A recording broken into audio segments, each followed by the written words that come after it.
Have you ever heard a phrase "Aya Ram, Gaya Ram" or "hearse trading"? Well, these phrases are related to defection.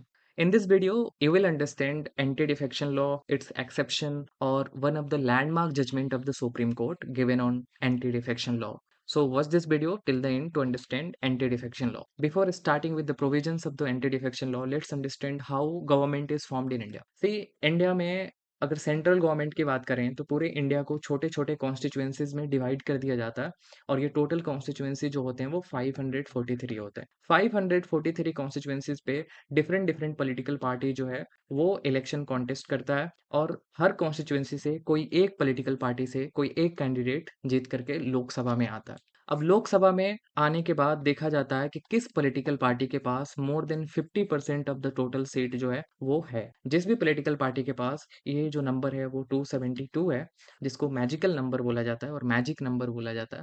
यानी ये मोर than 50% है, क्योंकि 50% अगर आप देखोगे 543 का तो वो होता है 271.5। तो 272 जो है ये एक मैजिकल नंबर है। जिस भी पॉलिटिकल पार्टी के पास इतने सीट्स जनरल इलेक्शन में मिले हैं, उसको अपॉर्च्युनिटी दिया जाता है गवर्नमेंट बनाने का।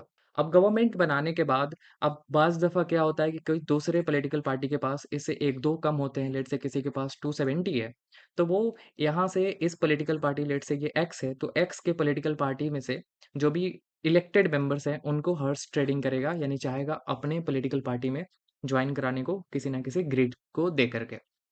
इसको बोलते हैं डिफेक्शन करना, डिफेक्ट करना। तो इस डिफेक्शन को कर्ब करने के लिए इंडियन पार्लियामेंट ने in the year 1985 anti defection law पास किया। ओके, उसी एंटी डिफेक्शन लॉ को हम इस वीडियो में पढ़ने वाले हैं।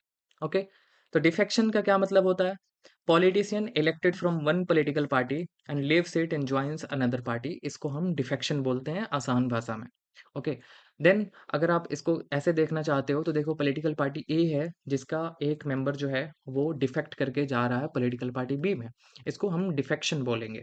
ओके, अब इसी डिफेक्शन को कर्ब करने के लिए, कर्टेल करने के लिए, रिस्ट्रिक्ट करने के लिए एंटी डिफेक्शन लॉ जो है वो पास किया इंडियन पार्लियामेंट ने to punish those members who defect. Okay, वो मेंबर्स ऑफ पार्लियामेंट हो सकते हैं या मेंबर्स ऑफ लेजिस्लेटिव असेंबली हो सकते हैं। Then again some facts regarding anti defection law. ये इफ़ेक्ट में आया था 18th मार्च 1985। देन आफ्टर इसको इंट्रोड्यूस किया गया था, इस बिल को, एंटी डिफेक्शन लॉ को प्राइम मिनिस्टर राजीव गांधी ने इसको इंट्रोड्यूस किया था एंड देन इसको अनएनिमसली पास किया गया था। दोनों ही हाउस में किसी ने भी इसको अपोज नहीं किया था, सबने एक मत से वोट किया था। देन इसको इंडियन कॉन्स्टिट्यूशन में ऐड किया गया था 52nd कॉन्स्टिट्यूशनल अमेंडमेंट एक्ट से इन द ईयर 1985 और इसको शेप दिया गया था 10th schedule of the Indian constitution में। यानी 52nd कॉन्स्टिट्यूशनल अमेंडमेंट एक्ट से 10th शेड्यूल बनाया गया और इस 10th शेड्यूल में जो भी प्रोविजंस थे एंटी डिफेक्शन लॉ का उनको इसमें लिखा गया। अब रिलेटेड आर्टिकल्स देखोगे तो देन आर्टिकल 102 क्लॉज 1 जो है इंडियन कॉन्स्टिट्यूशन में वो देखोगे तो इसमें कुछ ग्राउंड्स दिए हुए हैं डिस्क्वालिफिकेशन के, किसके लिए? मेंबर्स ऑफ पार्लियामेंट के लिए। और ये ग्राउंड्स कौन से हैं? जैसे अनसाउंड माइंड, ओके, या फिर इंडियन सिटीजनशिप अगर वो लॉस्ट कर देते हैं या फिर वो इनसॉल्वेंट हो जाते हैं। ओके, ये ग्राउंड्स पहले से ही थे, लेकिन जो एंटी डिफेक्शन लॉ लाया गया 52nd कॉन्स्टिट्यूशनल अमेंडमेंट एक्ट से, तो इसमें 102 के अंदर एक और क्लॉज ऐड किया गया, 102 क्लॉज 2। और इस सब क्लॉज में लिखा गया कि एडिशनल ग्राउंड्स फॉर डिस्क्वालिफिकेशन जो है वो 10th शेड्यूल में दिए हुए जो ग्राउंड्स हैं, जैसे 10th शेड्यूल्स में जो ग्राउंड्स दिए हुए हैं, जैसे वायलेशन ऑफ व्हीप कर देता है कोई मेंबर ऑफ पार्लियामेंट, या फिर रेजिग्नेशन कर देता है कोई मेंबर ऑफ पार्लियामेंट अपने पॉलिटिकल पार्टी से, या फिर कोई इंडिपेंडेंट कैंडिडेट जो इलेक्शन जीतने के बाद किसी और पॉलिटिकल पार्टी को ज्वाइन करता है तो वो डिस्क्वालीफाई हो जाएगा। ओके, या फिर कोई nominated member after the completion of 6 month अगर किसी पॉलिटिकल पार्टी को ज्वाइन करता है तो वो डिस्क्वालीफाई हो जाएगा। तो 10 क्लॉज 1 में पहले से ही कुछ ग्राउंड्स दिए हुए थे। एंटी डिफेक्शन आने से फोर एडिशनल ग्राउंड्स ऐड हो गए। ओके, सिमिलरली अगर आप स्टेट लेजिस्लेटिव असेंबली के, अगर मेंबर्स ऑफ लेजिस्लेटिव असेंबली के लिए देखोगे तो पहले से 191 क्लॉज 1 के अंदर सिमिलर ग्राउंड्स, ये ग्राउंड्स थे, अनसाउंड माइंड या फिर सिटीजनशिप लॉस्ट करना या फिर इंसॉल्वेंट हो जाना, ये पहले से ही ग्राउंड्स थे।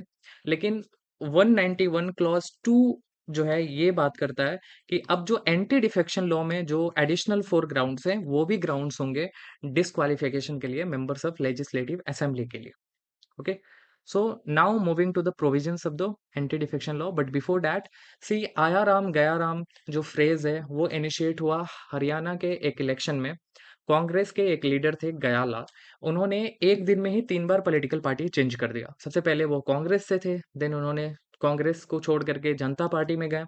जनता पार्टी में जाकर के उन्होंने इलेक्शन को कॉन्टेस्ट किया और इलेक्शन जीतने के बाद वो फिर से वापस चले आए कांग्रेस में, एंड देन कांग्रेस में आने के बाद फिर अगेन वो वापस चले गए जनता पार्टी में।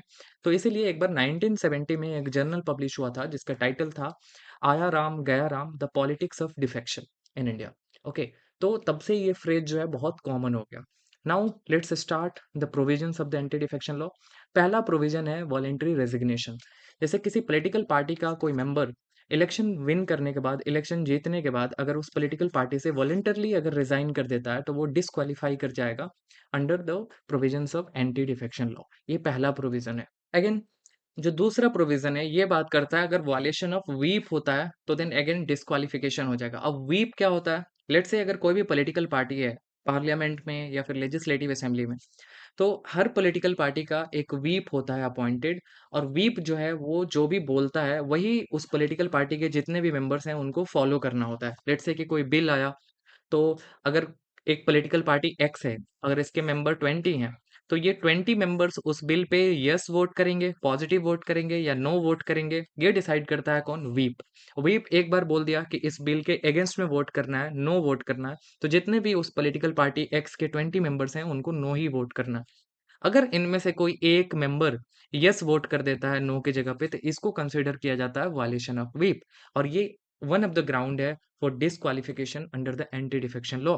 बट इसमें एक कंडीशन है, इस केस में एक ये कंडीशन है कि अगर कोई मेंबर लेट से ए ने वायलेशन ऑफ व्हिप कर दिया, अब ए के पॉलिटिकल पार्टी जो एक्स है, अगर एक्स जो पॉलिटिकल पार्टी है वो 15 डेज के अंदर अगर इसके एक्शन को कंडोन कर देता है, क्रिटिसाइज कर देता है, तो ये डिस्क्वालीफाई नहीं होगा। लेकिन अगर कंडोन नहीं करता है इसके पॉलिटिकल पार्टी, इसके एक्शन को क्रिटिसाइज नहीं करता है, तो देन वो डिस्क्वालीफाई कर जाएगा under the provisions of the anti defection law. Then the third provision is कि अगर कोई इंडिपेंडेंट मेंबर है जिसने इंडिपेंडेंटली इलेक्शन को कॉन्टेस्ट किया, जीतने के बाद अगर किसी पॉलिटिकल पार्टी को ज्वाइन कर लेता है, तो वो डिस्क्वालीफाई कर जाएगा, क्योंकि इसको कंसिडर किया जाता है कि ये फ्रॉड है वोटर्स के लिए। ओके, क्योंकि जिस भी कॉन्स्टिट्यूएंसी से ये इंडिपेंडेंट कैंडिडेट लेट्स से कि ए जो है वो इंडिपेंडेंटली इलेक्ट हुआ था, उस कॉन्स्टिट्यूएंसी पे तो दूसरे पॉलिटिकल पार्टीज के मेंबर्स होंगे ही ना। ओके, बी सी डी जो भी हों, लेकिन लोगों ने ए को ही चुना क्योंकि ए को उन्होंने ट्रस्ट किया। लेकिन ए को चुनने के बाद अगर ए जो है वो बी के पॉलिटिकल पार्टी को जाके ज्वाइन कर लेता है, तो ये फ्रॉड हो गया ना वोटर्स के लिए। इसीलिए इंडिपेंडेंट मेंबर अगर इलेक्शन कॉन्टेस्ट करने के बाद, जीतने के बाद अगर किसी पॉलिटिकल पार्टी को ज्वाइन करता है, तो वो डिस्क्वालीफाई हो जाएगा under the anti defection law. So the next provision is कि अगर नॉमिनेटेड मेंबर्स 6 मंथ के कंप्लीशन के बाद अगर किसी भी पॉलिटिकल पार्टी को ज्वाइन करता है, तो वो डिस्क्वालीफाई हो जाएगा। जैसे कि अगर आप देखोगे राज्यसभा में 12 मेंबर्स को प्रेसिडेंट नॉमिनेट करता है, तो नॉमिनेशन के जिस दिन पे नॉमिनेट हुआ, उसके उस टाइम से लेकर के 6 मंथ के अंदर अगर वो किसी भी पॉलिटिकल पार्टी को ज्वाइन करता है, तो वो डिस्क्वालीफाई नहीं होगा। लेकिन नॉमिनेशन के 6 मंथ कंप्लीट होने के बाद अगर किसी पॉलिटिकल पार्टी को ज्वाइन करता है कोई नॉमिनेटेड मेंबर, तो वो डिस्क्वालीफाई कर जाएगा under the provisions of the anti defection law. हमने 4 प्रोविजंस को देखा जो डिस्क्वालिफिकेशन की बात करता है। प्रोविजन नंबर 1 हमने देखा, अगर कोई मेंबर वॉलंटरली रेजिग्नेशन कर देता है अपने पॉलिटिकल पार्टी से, तो वो डिस्क्वालीफाई कर जाएगा। सेकंड हमने देखा, अगर वायलेशन ऑफ व्हीप हो जाता है, अगर कोई पॉलिटिकल पार्टी जो है उसका कोई मेंबर उसके व्हीप का वायलेशन कर देता है, तो वो डिस्क्वालीफाई कर जाएगा। लेकिन कंडीशन क्या है? 15 डेज का कूलिंग पीरियड है। अगर 15 डेज के अंदर अगर उसके पॉलिटिकल पार्टी ने कंडोन कर दिया, क्रिटिसाइज़ कर दिया उसके एक्शन को, तो वो डिस्क्वालीफाई नहीं होगा। अगर नहीं किया कंडोन, तो देन वो डिस्क्वालीफाई कर जाएगा। देन थर्ड प्रोविज़न हमने देखा कि अगर कोई इंडिपेंडेंट कैंडिडेट है, अगर इंडिपेंडेंटली इलेक्ट होने के बाद किसी पॉलिटिकल पार्टी को जॉइन कर दिया, तो देन वो डिस्क्वालीफाई कर जाएगा। फोर्थ प्रोविज़न है कि कोई नॉमिनेटेड मेंबर अगर कोई नॉमिनेटेड मेंबर नॉमिनेशन के 6 मंथ कंप्लीट होने के बाद अगर किसी पॉलिटिकल पार्टी को ज्वाइन करता है, तो डिस्क्वालीफाई हो जाएगा। अदरवाइज वो 6 मंथ से पहले ज्वाइन करता है, तो वो डिस्क्वालीफाई नहीं होगा। एंटी डिफेक्शन लॉ के अंदर कुछ एक्सेप्शंस भी हैं।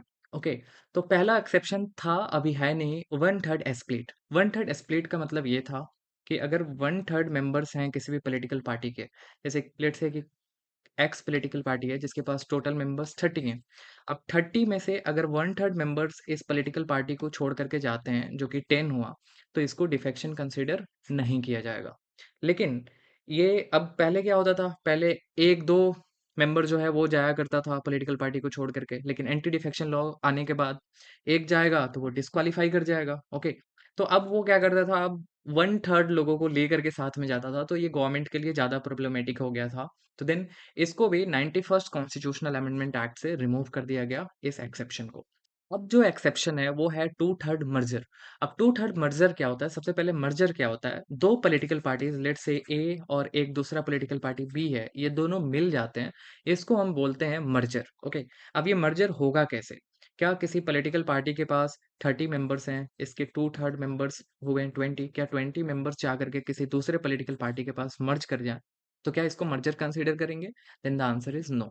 मर्जर किसका होना चाहिए? मर्जर होना चाहिए लेजिस्लेटिव विंग का। अगर किसी पॉलिटिकल पार्टी के पास अगर लेट्स से कि 50 मेंबर्स हैं, ओके? 50 मेंबर्स में से जो इलेक्शन को विन किए हैं, लेट्स से कि जो इलेक्शन था उसमें 50 मेंबर्स ने इलेक्शन को कॉन्टेस्ट किया, लेकिन 30 मेंबर्स ने इस इलेक्शन को विन किया, ओके? किसी पॉलिटिकल पार्टी के टोटल 50 मेंबर्स हैं, जिसमें से 30 मेंबर्स जो हैं इलेक्शन को विन किए। इनको हम बोलते हैं लेजिस्लेटिव विंग। अब बाकी जो लोग होते हैं जैसे कोई ऑफिस बियरर होता है, president of the party, secretary general of the party, okay? उसको हम ऑफिस बियरर बोलते हैं और वो ऑर्गेनाइजेशनल विंग का पार्ट होता है। तो ये मर्जर जो होना चाहिए वो लेजिस्लेटिव विंग का 2/3 होना चाहिए। जैसे लेट्स से कि अगर 30 मेंबर्स जो हैं वो इलेक्टेड मेंबर्स हैं किसी पॉलिटिकल पार्टी के, इसका 2/3 जो है अगर ये 2/3 मेंबर्स एग्री करेंगे, तब किसी और पॉलिटिकल पार्टी के साथ किसी पॉलिटिकल पार्टी का मर्जर होगा। तो merger is different from split. कुछ और एक्सेप्शंस हैं, जैसे ऑफिस बियरर्स हैं, स्पीकर्स और चेयरपर्सन्स, किसी भी पॉलिटिकल पार्टी से हों या फिर वो स्पीकर हो, डिप्टी स्पीकर हो, चेयरमैन हो या डिप्टी चेयरमैन हो, लोकसभा, राज्यसभा या फिर स्टेट लेजिस्लेटिव असेंबली का या फिर स्टेट लेजिस्लेटिव काउंसिल का, अगर वो ऑफिस बियरर हैं, स्पीकर हैं, डिप्टी स्पीकर हैं, चेयरमैन हैं या डिप्टी चेयरमैन हैं, अगर वो ऑफिस को एज्यूम करने के बाद अगर उन्हें ये लगता है कि अगर वो अपने पॉलिटिकल पार्टी से रिजाइन कर दें, तो वो ऑफिस को अनबायस्ड वे से रन कर सकते हैं। अगर वो अपनी पार्टी से रिजाइन कर देते हैं, तो वो डिस्क्वालीफाई नहीं होंगे under the provisions of the anti defection law. अब इस सिचुएशन में कंडीशन ये है कि अगर वो रिजाइन कर देते हैं अपने पॉलिटिकल पार्टी से, तो वो दोबारा जब तक अपने ऑफिस में बने हैं, तब तक वो किसी भी पॉलिटिकल पार्टी को ज्वाइन नहीं कर सकते हैं। अगर ऑफिस में रहते हुए किसी भी पॉलिटिकल पार्टी को ज्वाइन करते हैं, तो वो डिस्क्वालीफाई कर जाएँगे। After the completion of his और हर ऑफिस, वो किसी पॉलिटिकल पार्टी को ज्वाइन कर सकते हैं। 2 पैरा जो हैं एंटी डिफेक्शन लॉ के वो बहुत इंपॉर्टेंट है। एक है para number 6। Para number 6 says कि जो डिस्क्वालिफिकेशन पे जो भी फाइनल से होगा, वो प्रिसाइडिंग ऑफिसर का होगा। लेट्स से अगर लोकसभा में अगर डिस्क्वालिफिकेशन का क्वेश्चन है, तो देन लोकसभा का स्पीकर जो होगा, उसके पास फाइनल से होगा। अगर राज्यसभा में हो रहा है, तो राज्यसभा का जो चेयरमैन है, उसके पास फाइनल से होगा।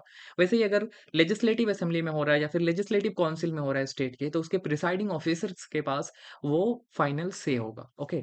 देन नेक्स्ट पैरा है पैरा नंबर 7। पैरा नंबर 7 के अकॉर्डिंग कोई भी क्वेश्चन होगा रिगार्डिंग डिस्क्वालिफिकेशन, इसका कोई भी जुरिस्डिक्शन नहीं होगा कोर्ट के पास। मीन्स कोई भी matters related disqualification under 10th schedule के अंदर अगर कोई भी डिस्क्वालिफिकेशन होता है एंटी डिफेक्शन लॉ के अंदर, तो वो कोई भी कोर्ट में उस मैटर को नहीं ले जाया जा सकता है।